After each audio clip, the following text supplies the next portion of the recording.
Hi, I'm Paul Elam with An Ear for Men. Today my talk is about 7 opportunities for screening out women whom you might otherwise allow to enter your life, romantically speaking. If you're the average man, that might seem like a strange concept. It is not something that most parents teach. In fact, most parents, if they teach their sons anything at all about sexual survival, just tell them what they must do to attract women and to take care of them, not how to cull out undesirables or how to take care of themselves once they are involved. PUAs and sexual gamers put you almost exclusively on the same path as your parents.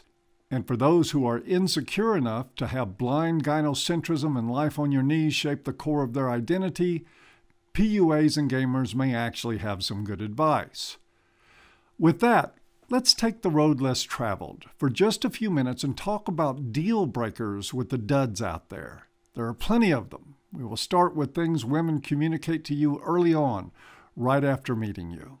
If any of the following comes out of her mouth at the earliest stages of getting to know each other, she is telling you that if you stay around, you're an idiot. This is where you get to pay heed to something you've been badgered with all your life. That is, listen to the woman. And buddy, listen closely.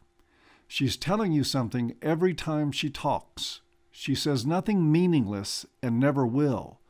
The only question is whether you will be smart enough to actually listen. Okay, let's do this thing. Here are 7 early deal breakers for someone you think you might want to be with. 1, she asks you what kind of car you drive. Guys, she doesn't know jack shit about cars. She's just sizing you up financially. Ditch the bitch. And look, I get it. All women size up men financially. It's part of the human condition. But a more sensible woman will get to know you and will want to get to know you before being concerned about what you drive. She will be patient, knowing that she will figure out along the way whether you're provider material. That's a problem too. But it doesn't have to be a deal breaker this early on. However, if she's brazen enough to be that transparent, then do a U-turn and put her in the rear view. Pat yourself on the back as she fades out of sight. 2, she asks you how much money you make. You should respond to this question with, I don't know, how much do you cost? Seriously, guys. Only a money-grubbing skank asks you how much money you make before she knows your middle name. Besides, smarter women will just ask you what you do for a living. It's the same question, but at least it shows some intelligence and tact. Perhaps she's smart enough that she can be trained or educated out of her hypergamy. Anything is possible. Now, down the road, if you're serious about each other and are discussing the possibility of sharing life as a team, then both of you having your financial cards on the table may be a good idea. But early on, this question only means one thing. What can I get out of you? Kick her to the curb and call next. 3, she asks if you want to have children. Not with her, you don't. Besides being a big giveaway for her being a woman who is already calculating child support, it is also the first hint that she lives on Cluster B Street near the corner of Borderline Avenue. No one, and I repeat, no one in their right mind starts talking reproduction in the first conversation. Some women, particularly older ones who feel their use-by date slipping into history, will be more prone to this. Don't excuse them.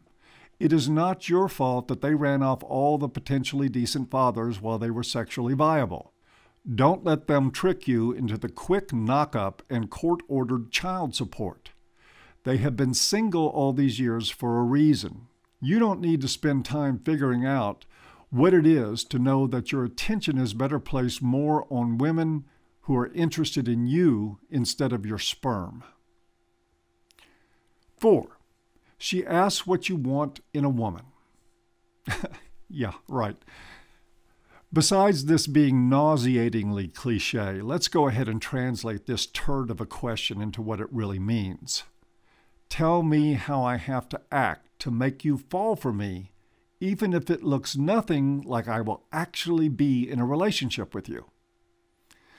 The best suggestion I can make is that when a woman asks you what you want in a woman, tell her your penis.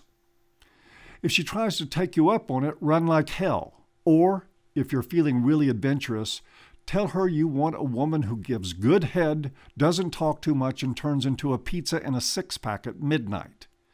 She probably won't be insulted, and if she is, she won't act like it because she's already established that she's a shapeshifter that is just looking for a clue as to what shape to take in order to sink a hook in you. Number 5, she spends the better part of her first date telling you what assholes her exes were. Well, this is like asking you what kind of car you drive, how much money you make, if you want children, and what you want in a woman in one breath. And you should get it in your head right away. If you start seeing this one regularly, she will annoy you by playing chronic victim so much that she brings out the worst in you. Then she will use that to tell some other schmuck a year from now on her first date with him what an asshole you were to her. This is not a probability. It is not even a likelihood. It is so certain that Michio Kaku could express it on a chalkboard with deadly accuracy. Do yourself a favor. Push the jettison button on this one with extreme prejudice. Tell her you'd like to see her more, but the demands of making snuff movies keep you busy. Ask her how much money she makes, what kind of car she drives, and by the way, can she pick up the check for dinner? Pick your nose and study the results at the end of your finger over your plate of risotto. Just do what it takes to make her lose interest. Hell, tell her you're an MRA if you have to. 6. At any time during her first 100 hours of talking, she says the words, "I don't need a man." The hell she doesn't. In fact, she needs men much more than the women who are secure enough to not need a man and secure enough that they don't have to blurt it out like a butt-hurt welfare tramp trying to make herself look less of a leech.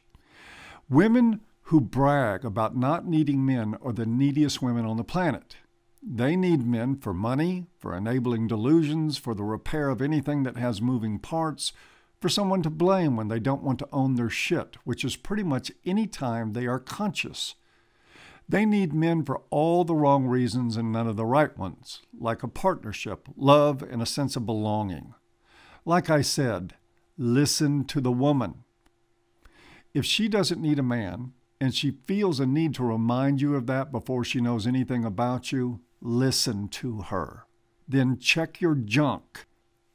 Then take the appropriate action and 86 the bitch like she could transmit an STD with her breath. 7. She tells you she's a feminist. If I have to explain this, forget everything I've said in this video so far and rub your scrotum with meat tenderizer so the blade won't have to work so hard. I can't stand the thought of that, so let's just leave that one right there. Guys, at least some of these 7 points were intended to be humorous, even if there was some very real truth in all of them.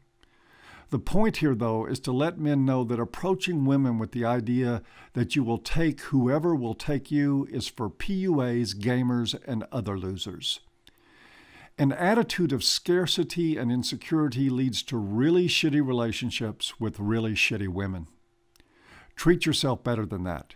Explore what she has to offer aside from her looks and her needs. If your investigation into that puts her off, then make that number 8 on your list and call it a day. As an activist, I get emails all the time from men in trouble. All of it. Seriously, I mean all of it. Going back to women they chose to invest in. I'll wager that none of them ever considered early on that they had to hold those women to any standards.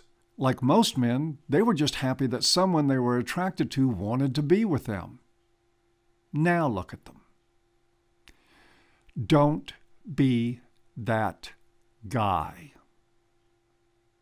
Well, that's it for this talk. I hope you've enjoyed. If you like the videos from this channel, please subscribe. And if you're inclined to help keep the lights on, please visit the Patreon page and make a pledge. Thanks again, and see you next time.